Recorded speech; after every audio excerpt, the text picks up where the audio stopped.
www.jamiamadiniyajadid.org. WhatsApp group number +92 333 424 9302.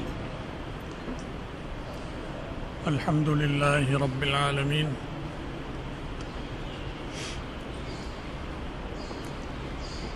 والصلاة والسلام على خیر خلقہ سیدنا و مولانا محمد وآلہ واصحابہ اجمعین، اما بعد۔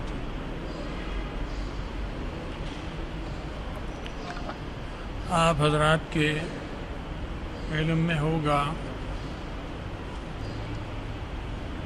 کہ 4-5 دن پہلے ملتان میں ایک دینی مدرسہ ہے جس میں طلباء قرآن پاک سیکھ رہے تھے اور پڑھ رہے تھے۔ کچھ حدیث شریف بھی پڑھائی جا رہی تھی، تو وہاں پر پولیس نے کارروائی کی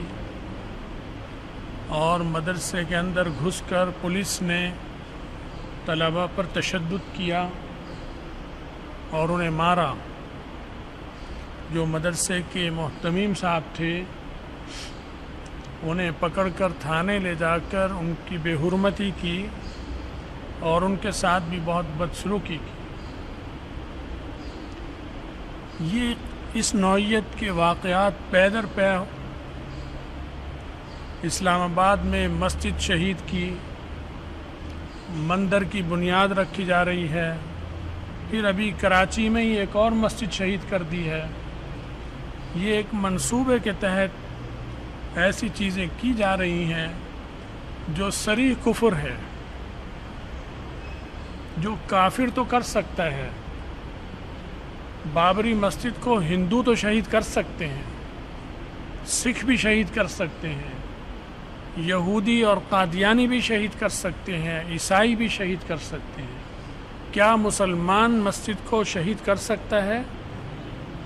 پھر یہ پاکستان میں کیا ہو رہا ہے اور کیوں ہو رہا ہے؟ یہ تو مسلمانوں کا ملک ہے، یہ ہندوؤں کا نہیں ہے، نہ یہ قادیانیوں کا ہے، نہ یہ سکھوں کا ہے، نہ عیسائی اور یہودیوں کا ہے۔ یہ صرف اور صرف مسلمان اہل سنت والجماعت، یہ تو ان کا ملک ہے۔ اس ملک کی اکثریت 95% سے بھی زیادہ اہل سنت والجماعت ہیں، سارے کے سارے۔ ہم اور آپ سب حنفی مسلک کے ہیں، حنفی طریقے پر ہم نماز پڑھتے ہیں، حنفی طریقے پہ روزے رکھتے ہیں، تمام معاملات ہمارے حنفی مسلک پر ہوتے ہیں۔ مسئلہ بھی آپ علماء سے حنفی مسلک کا پوچھتے ہیں، تو یہ ملک تو حنفی ہے۔ حنفی مسلک کی اہل سنت والجماعت میں مسجد کو شہید کرنا بلا وجہ کفر ہے، فعل کفر ہے۔ اس میں پھر قرآن پاک اور احادیث کی بے حرمتی کرنا، بتائیے یہ فعل کفر ہے یا نہیں ہے؟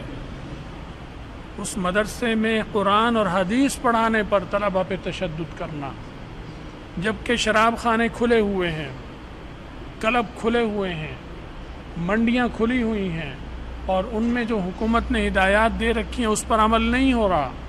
میں تو عمل کرتا ہوں کہ یہ لے کر آتا ہوں، سینیٹائزر بھی استعمال کرتا ہوں، ہمارے طلباء اور علماء بھی کرتے ہیں، اور مساجد میں رکھی جاتی ہیں سینیٹائزر۔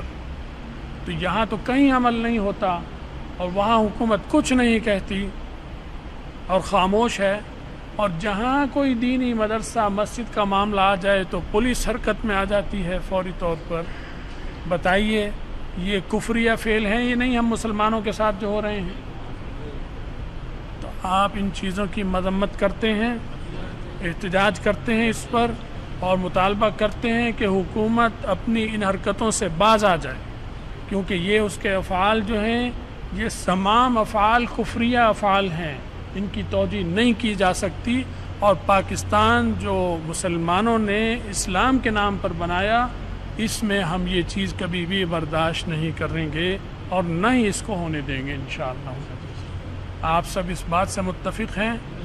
جو حکومت کے انٹیلیجنس ادارے ہیں ان کے اگر اہلکار یہاں موجود ہیں تو نوٹ کر لیں، کیونکہ وہ اہلکار جو ہیں وہ بھی مسلمان ہیں، انٹیلیجنس کے اکثر افسران بھی مسلمان ہیں، اکثریت، اور وہ ان چیزوں سے وہ خود بھی پریشان ہیں، ملازمت کی وجہ سے بیچارے چپ رہتے ہیں، اور وہ یہ جانتے ہیں کہ کفریہ چیزیں بین الاقوامی جو اسٹیبلشمنٹ ہے اس کے دباؤ پر ہو رہی ہیں، یہودی لابی کر رہی ہے، یہ پوری پارٹی اور یہ جو آئی ہے یہ یہودی لابی کے کہنے پر آئی ہے، اور اس پارٹی کے جو لوگ جنہوں نے اس کی مدد کی وہ بھی اب اس سے بدظن ہو کر اس بات کو تسلیم کر رہے ہیں اور مانتے ہیں کہ ہم سے بہت بڑی کوتاہی ہوئی، بہت بڑی غلطی ہوئی، اس نے اسلام اور مسلمانوں کا دشمن اور یہ پارٹی یہودیوں کی ایجنٹ ہے، یہ خود پی ٹی آئی والے بھی مانتے ہیں اور وہ اس سے الگ ہو رہے ہیں۔ عام مسلمان تو اکثریت، کیونکہ وہ مسلمان ہیں، کافر نہیں ہیں، وہ ان چیزوں کو دیکھ کر بیزاری کا اعلان کر رہے ہیں۔